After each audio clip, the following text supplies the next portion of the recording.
The space station floated quietly above the planet Ravenfor. From a distance, it looked peaceful, just a small dot among the stars. But inside, tension filled the air.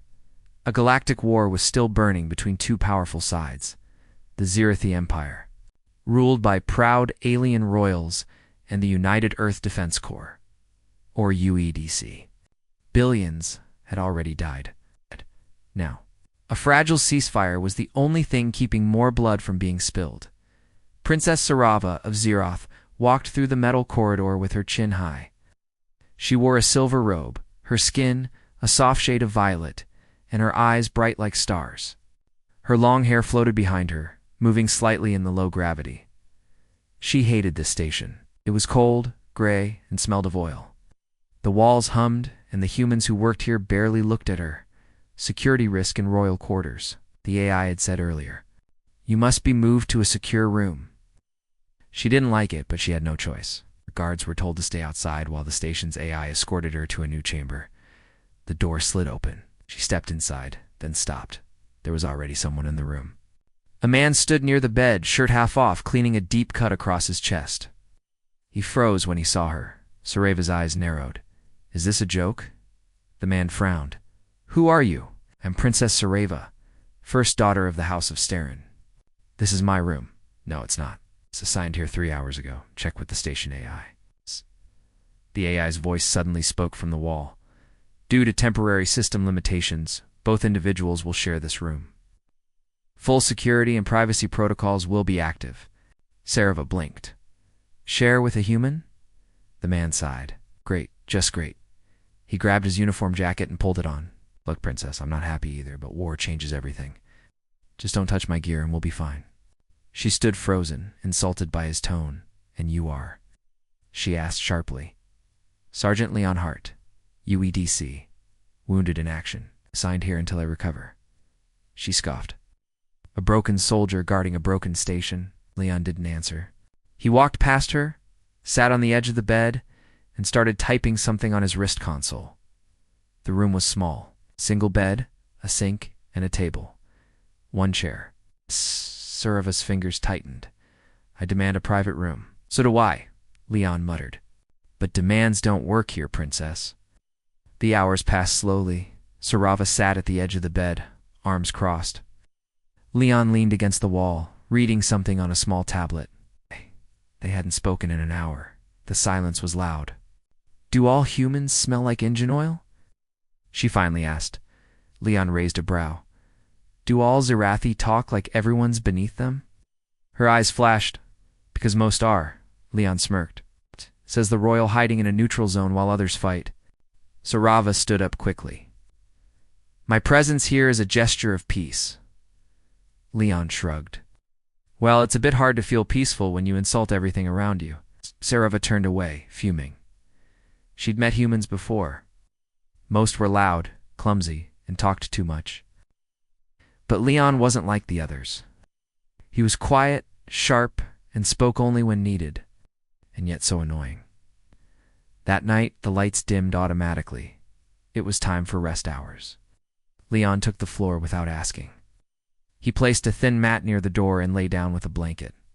Sarava climbed onto the bed, not saying thank you, but sleep didn't come easy. The station creaked with low sounds. Where an engine roared briefly, she turned on her side. Leon. He grunted. What is that scar on your arm? He didn't answer for a moment.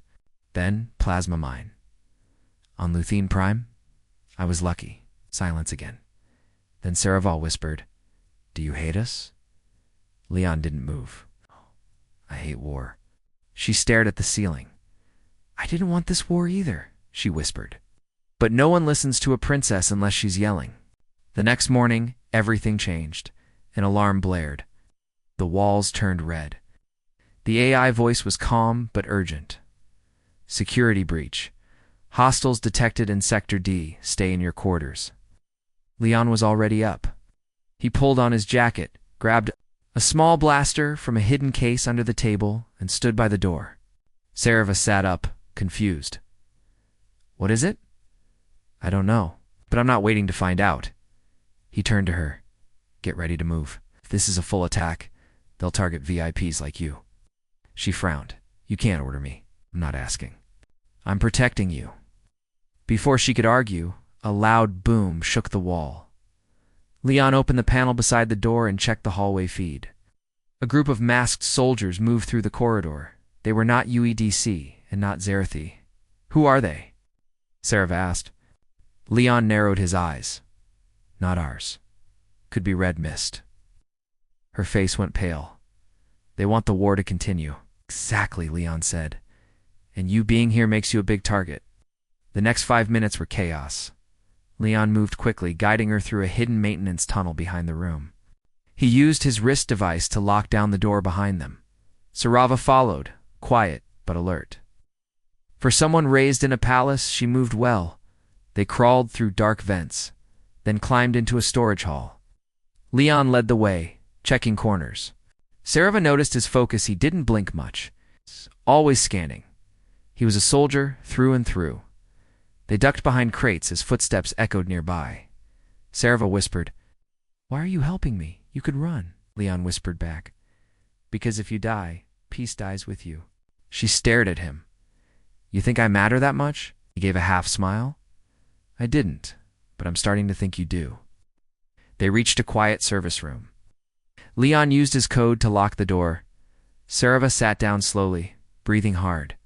Her hands shook. He handed her a water pack. She hesitated, then drank. For a long moment, neither spoke. Finally, she said, You risked your life for me. Leon shrugged. It's my job. No, she said quietly. It's not. He didn't respond. She looked at him differently now. Less like an enemy, more like a person, just as they were starting to relax. Leon's wrist device beeped. A message came through. Private channel. Earth command. He read, and his face changed. Sarava saw it. What is it? Leon didn't answer right away, and he looked up, eyes serious. New orders, he said. She waited. Protect the princess at all costs. Extract her to Earth live. Use force if necessary. Sarava's eyes widened. Use force? Leon said nothing. She took a step back. Your people want to take me? Leon looked torn. I won't let that happen. Why? She asked. His voice was quiet. Because you trusted me. That means something. But before they could speak more, a noise came from the vent above. A shadow moved. Sarava froze. Leon raised his weapon and aimed. Get down, he whispered. She ducked. The vent door dropped open, and something fell through. Leon fired. The judgment hall of the matriarchate was ancient. Its tall crystal pillars reached the ceiling, and its floor shimmered underfoot. At the end of the hall sat the Valori queen, Zarella's mother. She wore a deep, violet robe, her expression unreadable. Around her, the 12 council members waited. Zarella walked slowly to the center circle, where accused and witnesses always stood. A moment of silence passed.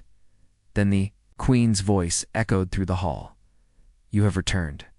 And you stand here because of disobedience? Zarella spoke calmly. I followed the mission. I observed humans. I reported the truth. The queen's eyes narrowed. You gave a public speech that embarrassed this court. I gave a voice. 2 facts and 2 emotions our people refuse to admit we feel.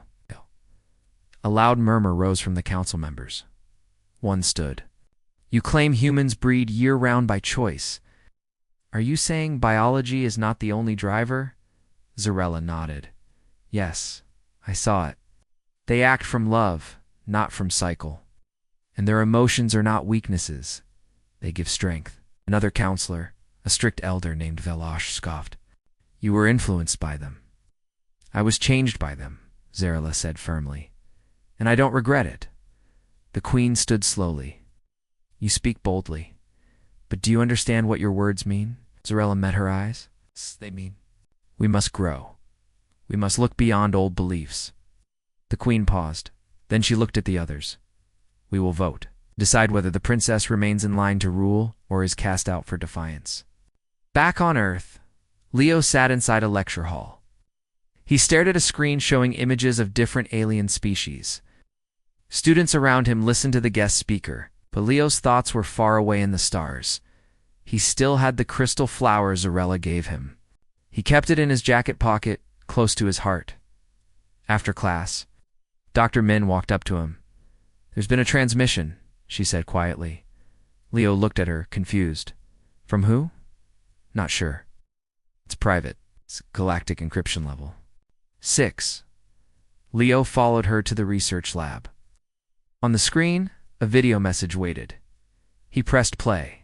Zarella's face appeared. She looked tired, but her eyes held fire. Leo... The council voted. It was close. Some wanted to remove me. Others listened to my words. In the end, I was given a choice. I can return to the matriarchate and remain in line, but only if I publicly reject my findings and follow the traditional path. Or... I can resign my title, give up my status, leave my world, and go where I choose. I've chosen Earth. I've chosen you. The message ended. Leo stood frozen. Dr. Min whispered. She gave up a throne. Leo smiled faintly. She gained something else. 3 days later, a Valeray transport ship landed quietly outside the Earth's research base. No press, no grand. "Welcome." Zarella stepped out alone. She wore a plain coat, her golden eyes scanning the field. Leo waited near the landing bay. When she saw him, she walked fast. No guards, no cameras, no speeches, just 2 people. They stopped face to face. "You came back," he said softly. "I didn't leave," she replied. "Not really." He stepped forward. "You gave up everything." She smiled. "No, I finally chose something for myself." He laughed. "So what now? You live here as a former alien princess?" "No," she said. "I'll live as a student, a helper, maybe a teacher, a woman who wants to understand and be understood." Leo nodded. "Then you're already one of us, the next few months. We're peaceful." Zarella enrolled in Earth University as a cultural exchange student. She gave guest lectures about alien biology and Valeray society. Students loved her. She worked closely with Dr. Min, helping human researchers understand other species, and she spent time with Leo. They explored Earth together. Walks in the forest. Nights under the stars. Strange Earth foods. And quiet moments where words weren't needed. Their bond deepened. Not because of genetics or cycles, but because they truly chose each other. And for Zarella, that was more powerful than any throne. One afternoon, while walking through a botanical garden, Zarella stopped beside a patch of colorful earth flowers. She turned to Leo. "There's something I've been thinking about." He looked at her. "What's that?" She took his hand. "Back on Valor, we had arranged pairings, partners chosen for genetics. No emotions, no care." Leo nodded slowly. "But Earth showed me a different way," she said. "Your people. Feel first. You bond through heart, not order." He smiled. "It's not always easy, but it's real." She reached into her coat pocket and pulled out a small data crystal. "This holds my final report," she said, "about humans. Out. Choice. About what I've learned." Leo looked at it. "You're sending it back?" "Yes, to my people. Not as a princess, but as a friend." She placed the crystal into the garden soil beside the flowers. "Let the truth grow where life begins," she said. Later that evening, they sat together by the lakeside. The sun was setting. The water shimmered gold and pink. Zarella rested her head on Leo's shoulder. "Do you think my people will listen?" she asked. Leo answered softly. "Some will, some won't. But change starts with one voice." She nodded. "Then let it be mine." They sat quietly as the stars came out. 4. Once, Zarella didn't feel like an alien, or a rebel, or a lost royal. She felt human. The sun rose slowly over Earth, shining its golden light across the Human Biodiversity Research Center. Birds sang in the trees, and the air was fresh with the scent of flowers and morning rain. But inside her room, Princess Zarella felt no peace. A message from the Valory Council flashed on her data tablet again and again. Princess Zarella, your mission is over. Return at once. This is an order. She sat in silence, her eyes fixed on the screen. Her hands were tight in her lap. There was no kindness in the message, no curiosity, just command. Behind her, the door chimed softly. Enter, she said. Leo walked in, holding a cup of tea and a worried look on his face. I heard from the comms team, he said gently. The Valori are sending a royal escort ship. Zarella nodded without looking up. Yes, I am to leave Earth within 24 Earth hours. Leo placed the tea on her table. Are you going? I must, she said. Her voice was flat. The council believes I've become compromised, that my time here has affected my judgment. Leo sat across from her, and has it? She finally looked at him. Yes. He said nothing. She continued, Your world showed me things I never imagined.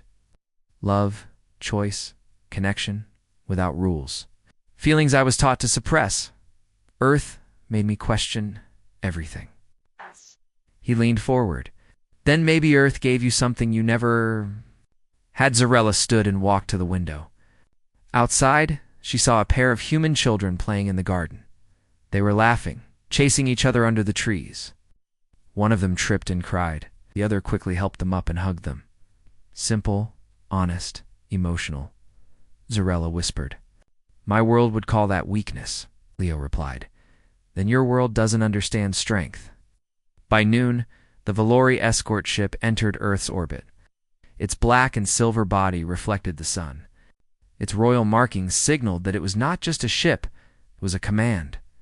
The Galactic Council approved the visit. Earth's authorities were told to allow the pickup without interference. But not everyone was happy. In the research center, scientists and students gathered around Zarella. Many had come to like her, some respected her. Others simply didn't want her to leave. Princess, you made a difference here, said Dr. Min, an elderly biologist. You opened a door between our species. Zarella nodded slowly, and now that door is closing. Leo stepped forward. Not unless we do something. Turned. What do you mean? Leo took a deep breath. There's one way to delay your return. Speak at the UN Galactic Conference tomorrow. All member species will be watching. If you speak about your findings publicly, the Council can't silence you. They will try, Zarella said. Yes, Leo agreed. But you won't be alone. She hesitated. Her heart beat faster. She was a princess, but more than that now. She had seen too much, felt too much. Could she really stay silent? She raised her chin. Prepare the speech. The next day, inside the Great Galactic Assembly Hall in Geneva, hundreds of beings sat in circles. Aliens, humans, robots, diplomats. Live feeds broadcast across the galaxy. Everyone waited for the next speaker, Princess Zarella of the Valori Matriarchate. She stepped onto the stage, dressed not in her royal robe, but in a simple, earth-made dress. Her head was high, her golden eyes calm. She spoke. I came to Earth to disprove a human claim, that they could reproduce year-round, that their species did not follow cycles like ours. I believed this was a lie, but I found something far deeper than fertility or biology. I found a species that chooses when to create life, not because of moons or commands, but because of something else, because of love. Gasps and murmurs filled the hall. She continued, Humans do not reproduce like machines. They bond emotionally, often for life. They raise their young with choice, not duty. They feel before they act in those feelings. I found something my people never taught me. Compassion, kindness, joy, pain, and strength that comes from vulnerability. I declare before this council, not as a princess, but as a witness. Earth's way is different, but it is not wrong. It is not weak. It is something the galaxy can learn from. I ask my people and all species to listen, to learn, and to open their hearts before they close their minds. For a moment, there was silence, then applause. From humans, from aliens, even from robots who had been programmed to clap. Zarella stepped down, her face calm. Her message had been delivered, but she knew what came next. Back at the center, the Valori guards waited at her shuttle. One stepped forward. "Princess, we must leave now." "The Queen demands your presence." Zarella nodded slowly. She looked at Leo. He stood by the garden, his hands in his pockets, his face unreadable. She walked to him. "This is goodbye," she said. He didn't reply at first. Then he said, "Will you return?" "I don't know. I don't decide anymore. Council will review everything. They may punish me." Leo looked at her carefully. "No matter what happens, you made a difference." She nodded. "And so did you." For a moment, the world around them disappeared. They stood there, two different beings from two different worlds, drawn together by something neither of them fully understood. Zarella took something from her pocket, a small crystal flower she had made from earth minerals. She placed it in his hand. "A gift," she said. "From one heart to another." He held it carefully. "I'll keep it safe." Then she turned and walked toward the ship. She didn't look back, but he watched her until the ship disappeared into the sky. Back on the Valor royal vessel, Zarella sat alone in a clear chamber. Her guards had orders to keep her under observation until she reached home. A voice echoed through the chamber. It was her mother, the Queen. "You disobeyed. You caused shame. You endangered your own bloodline." Zarella spoke calmly. "I told the truth. You chose earth over duty. I chose understanding over ignorance." There was silence, and the Queen said coldly, "We will decide your fate when you arrive." Zarella closed her eyes. Her mind, she saw Leo's face, the children in the park, the newborn in the hospital. No matter what happened next, she had seen the truth, and no one could take that away. Back on Earth, Leo watched the sky from the same garden bench. The stars were bright, but one was missing. He held the crystal flower in his hand, its soft glow shining through the night. "She'll be back," said Dr. Min, standing beside him. Leo smiled faintly. "She's not the same as when she arrived." "No," the doctor said, "and neither are you." Leo laughed quietly. "A fair point." Then he whispered, mostly to himself, "Come back soon, princess." And somewhere among the stars, the message drifted silent, but strong. End of part 4. Let me know if you'd like part 5 final next. Approximately 1,500 words. Third-person style, simple English, and a satisfying, clean, and emotional ending. Title: You're Lying. Humans can't breed year-round.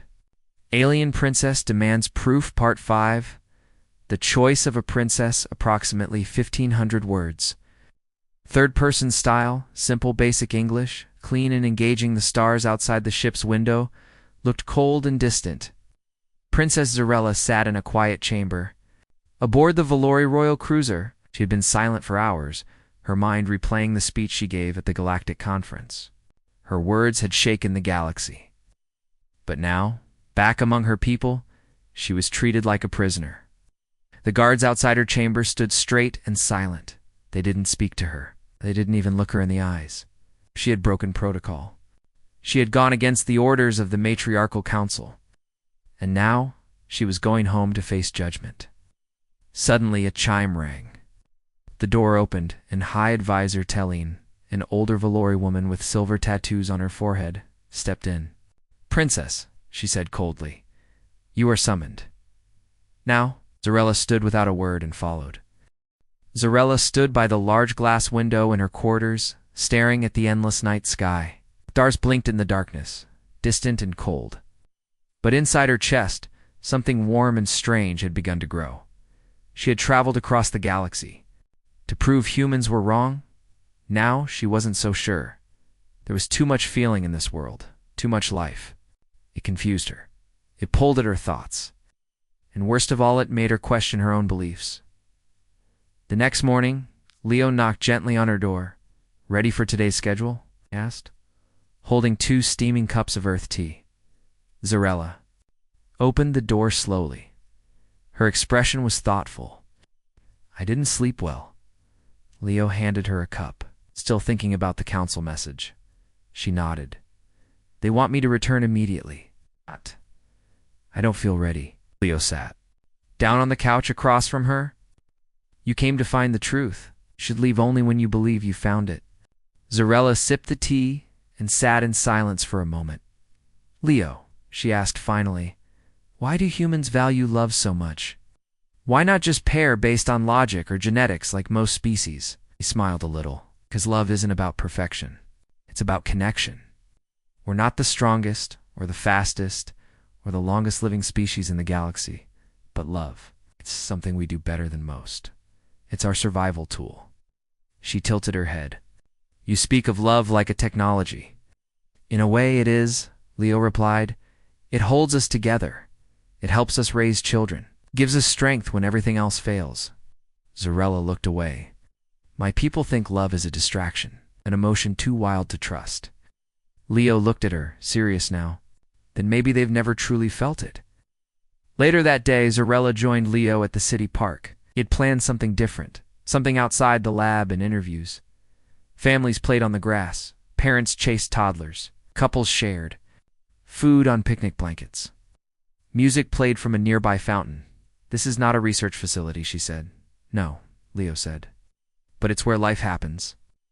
They walked along a trail, surrounded by tall trees and colorful flowers. Children ran past them, laughing. Zarella saw a woman comforting a crying child.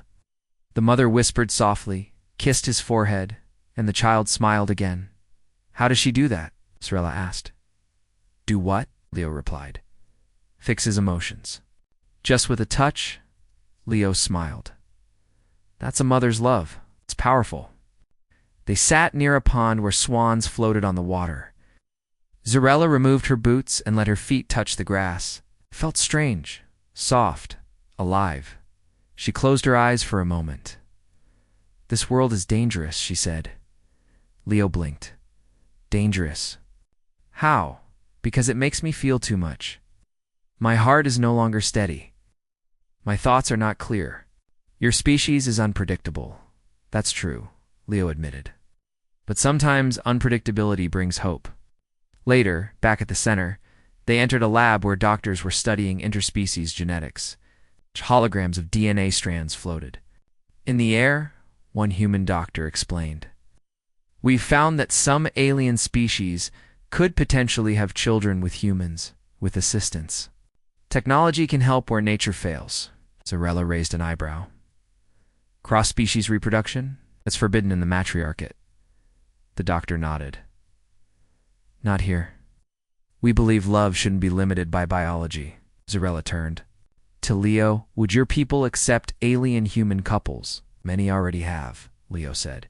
It's not always easy. But where there is love, people fight to make it work. Zarella didn't reply. But something about that answer stayed with her.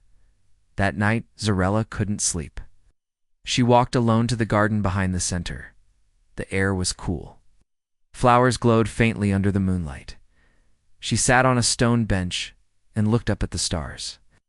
Her fingers touched her chest. Her heart was beating faster than usual. She didn't understand it. Then she heard footsteps. Leo appeared, holding a small light. Can't sleep either, he asked. She nodded. Your world is loud even at night. He smiled and sat beside her. Sometimes our hearts make more noise than the cities. They sat quietly for a while. Zarella spoke softly. I feel things I never felt before. Around you, around this planet. It's not science. It's something else. Leo looked at her carefully. Do you want to go back home? I don't know, she whispered. Part of me says yes, but another part, ... wants to stay. I don't understand myself anymore, Leo hesitated, then said, You don't have to understand it right away. Sometimes we feel before we know why. She looked into his eyes. Is this how humans fall in love? His breath caught. Maybe, he said quietly. It usually starts with confusion, then curiosity, then something stronger. Zarella's voice was almost a whisper. I thought love was weakness. Leo shook his head. Love is what makes us strong.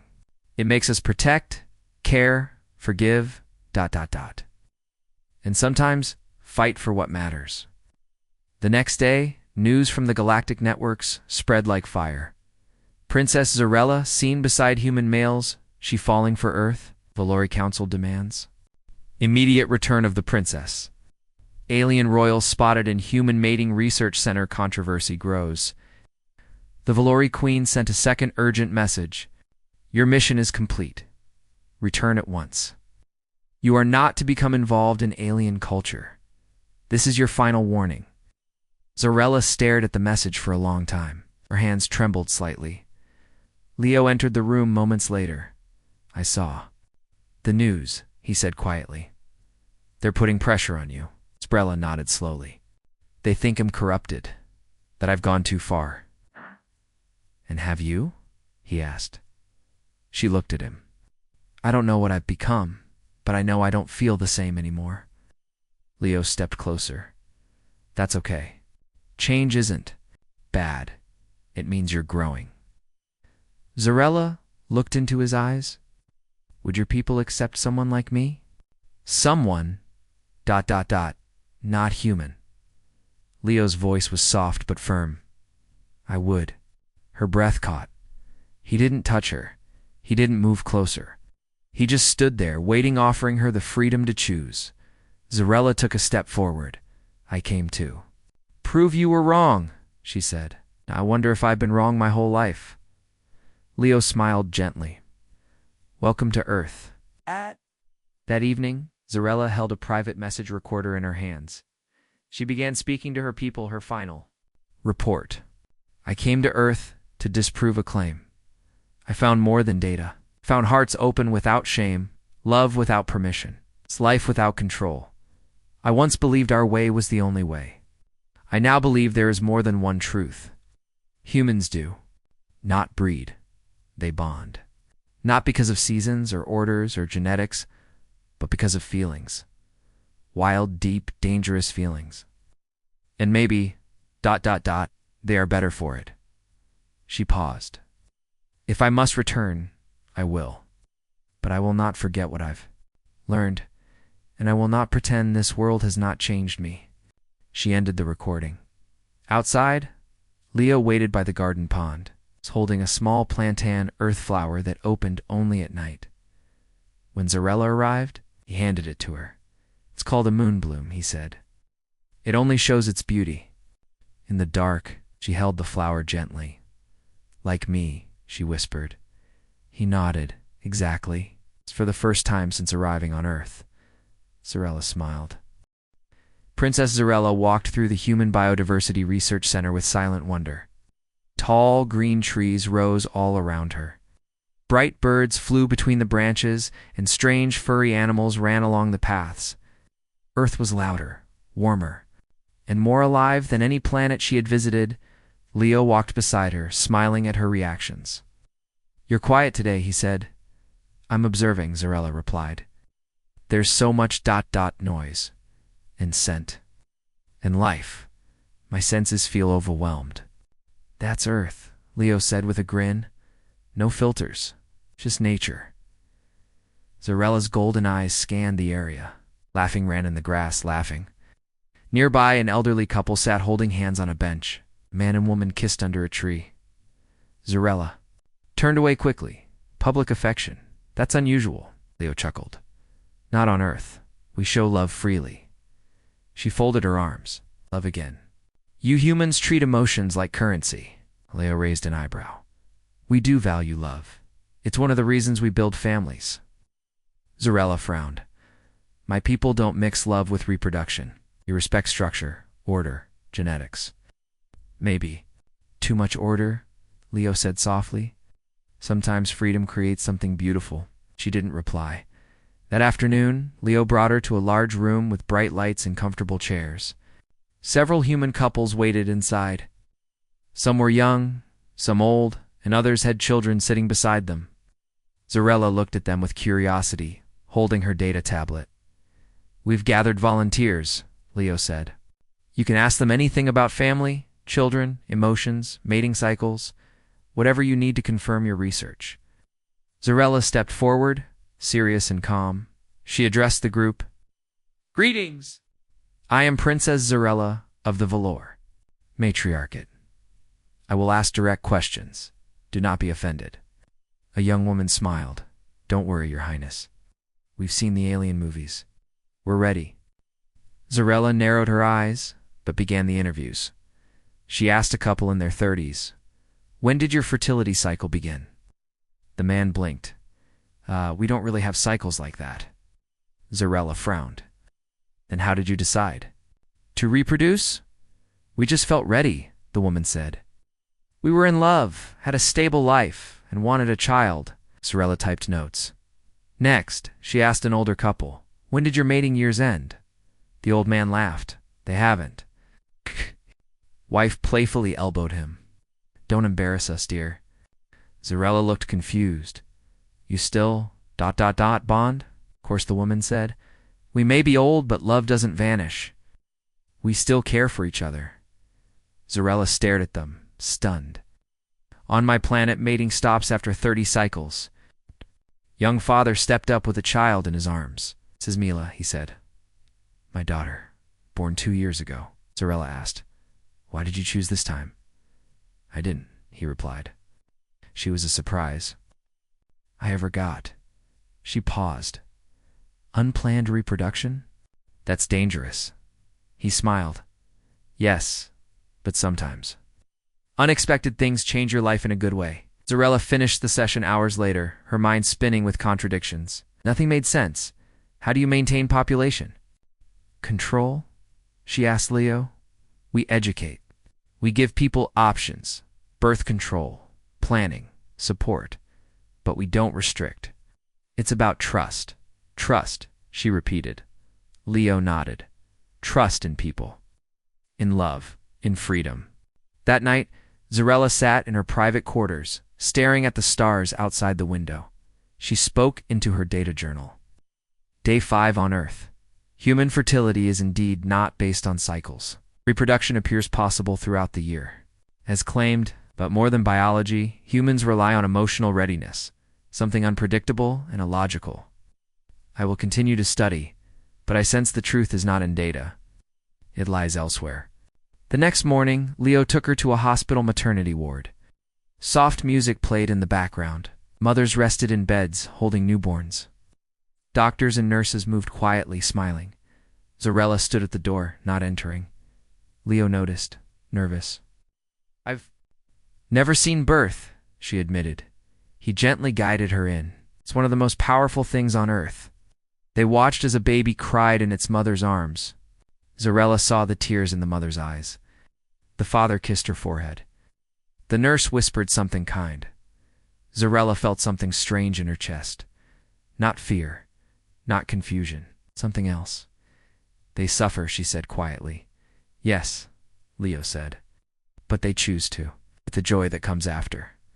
Later, Zarella walked past a display of photos, mothers, fathers, babies, families of every shape and kind. Humans value this, she said. More than anything, Leo replied. It's why we survive. That evening, a small celebration took place in the center's courtyard. Scientists and guests gathered around a bonfire. Music played. Food was shared. Zarella sat beside Leo, holding a warm cup of tea. She looked around. So many emotions, so much laughter. Leo looked at her. The Devalry never laugh.